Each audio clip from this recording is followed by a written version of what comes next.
नमस्कार, जनमत मराठी बातमीपत्रात आपलं स्वागत। सुरुवातीला पाहूया ठळक घडामोडी। अवैधरित्या वास्तव्य करणाऱ्या 4 बांगलादेशी महिला व त्यांना बनावट ओळखपत्रे तयार करून देणारा एजंट ताब्यात। गुन्हे शाखा युनिट क्रमांक 1 ची कारवाई। पोलीस आयुक्त नाशिक शहर यांनी नाशिक शहरात अवैधरित्या वास्तव्य करणाऱ्या बांगलादेशी इसमांचा शोध घेऊन कारवाई करण्याबाबत आदेशित केले होते। त्या अनुषंगाने पोलीस उपायुक्त सहाय्यक पोलीस आयुक्त गुन्हे शाखा नाशिक शहर यांनी सूचना दिलेल्या होत्या।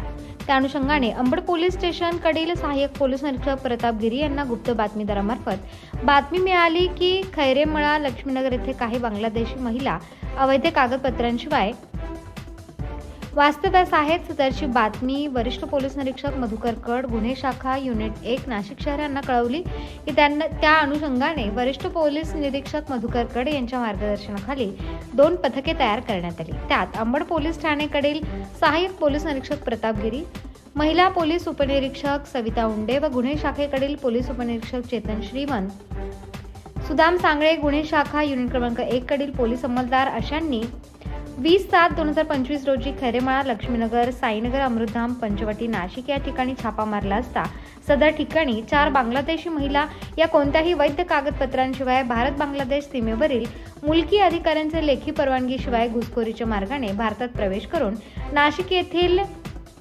खैरेमळा लक्ष्मीनगर साईनगर अमृतधाम पंचवटी नाशिक येथे अवैधरित्या वास्तव्य करत असताना मिळून आले आहेत।